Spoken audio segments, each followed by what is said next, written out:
Representative Peifer. Thank you, Chairman, and Mr. Preston, great to see you today. When we're looking at PHEAA's numbers and looking at the challenges that PHEAA faces in the future, Mr. Preston, when I entered the board, the business model of PHEAA was different. There was a different type of risk out there. At the time, we called that market risk, which was a major concern to our ongoing operations, obviously to the Commonwealth and the obviously ongoing efforts of your institution and quasi-government agency to continue. Over time, governments change and ideas change, and that market risk has probably changed more to a different type of risk. It's evolved, and that evolution changes to more, really, I guess the change has to do with the way the federal government is now guaranteeing the student loans. Can you just take us through that transition of just several years of where we were and what's happening now in the marketplace that you face? Basically, the risk component is always there in our business. The part that the public sees is the grant administration and the public outreach, but all the commercial entity that we run in terms of generating revenues to support our public service commitment is run by actual businesses. We have no monopolies in those businesses. We compete every day. And in that space, we are affected by government regulations and the CFPB and all the regulators that regulate the banks. So we've seen an increased focus on the regulatory nature of our business. And as we've gotten large, I'll just give the panel appropriate size comparison. In 2005, we had like 2 million borrowers on servicing. Now we have about 12 million. And it just gives you an idea of the size and the growth that we've had and what we've had to do to try to keep up with it and manage those risks, whether they're regulatory, increased risk for capacity, or the servicing risks that we have. But that's kind of what our challenges are every day. So how do we, or how does your entity continue to evolve in the future? I guess we have government contracts. The federal government now has a contract with PHEAA. How long is that contract? How maybe explain those parameters of that contract. Okay. And how we operate that contract, negotiate that contract. Okay. Any federal government contract is an interesting administrative challenge, no question about it. We have 2 more years on our current contract. We have about 7.5 million borrowers that we service for. This is a contract that really perfectly aligns with our mission, both in terms of supporting students and trying to make sure that we stay in this space in order to properly develop the tools and the resources necessary to provide good customer service and good servicing for borrowers. And that's where we are right now, both in terms of trying to grow to that next level, whatever that is, and make sure that we can handle that. So I have a combination of meeting public service, but also investing for the future so that we can continue in this arena. So your future revenue streams are really dependent upon the contract, and that, which ends in 2.5 years. I guess we would renegotiate that contract at that time? Yes, they will put out a request for proposals for resubmission in the next 2 years, and we'll, of course, submit for that as well. So past that time, we really don't know what the revenues will be for PHEAA in the future. I mean, past that 2.5 year period. I mean, we know what they are now. We know what we have in the bank, and we know what we can project for 2.5 years. But beyond that point, we really can't. We don't know. And I'll go further. Maybe 99% of our revenues are directly or indirectly affected by government policy and regulation and bureaucracy. And if they want to change something on us, they can change something on us. And that does happen. What we hope is that the revenues go up or they go down slowly.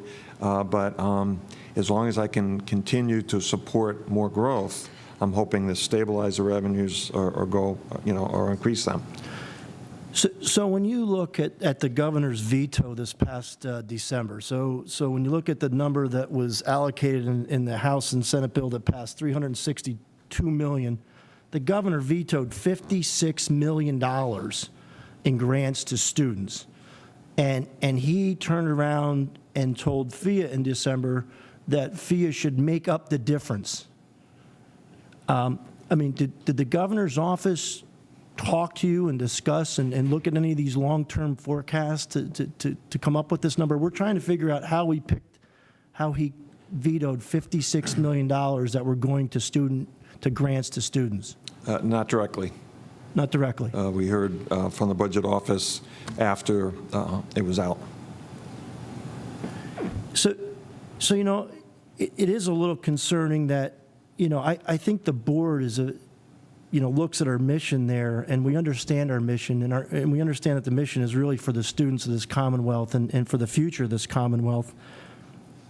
And for the years that I've been there, we understand the challenges that the general fund faces, and we've had some really good board discussions there where we all put our minds together thinking how we could, as an agency of PHEAA, reach out and help our general fund.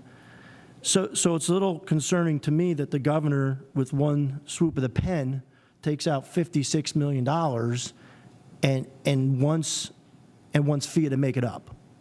I also am very concerned that we're adding on all these additional, I think you'd said in your testimony, 130, when you add the $75 million that the board negotiated and talked to our leaders in the governor's office and said, look, the PHEAA board feels, based upon long-term budgeting, that we can sustain the $75 million for several years.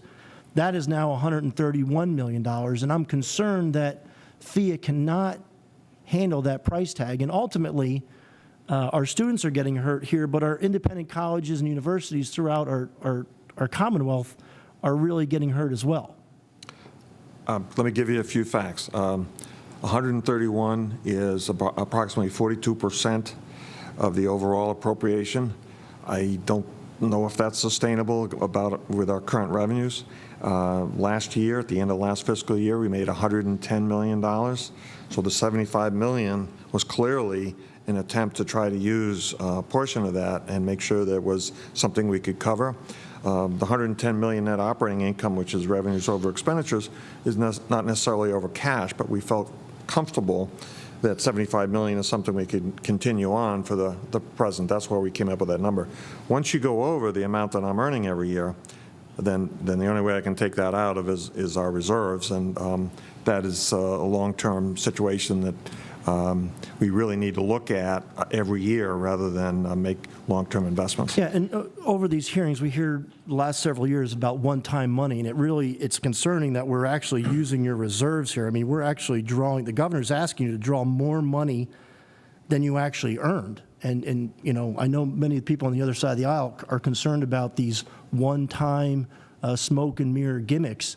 But I'm concerned, too, that we're drawing too much money out of PHEAA's earnings here. Actually, we're drawing more money than you earned. Like I say, long-term, it's not sustainable.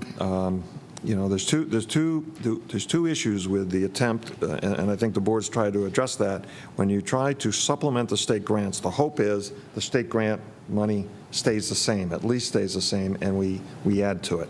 If we can get a 5% increase every year, which is what we put in the budget transmittal, and add money to it, then we feel we've really multiplied the effect to students.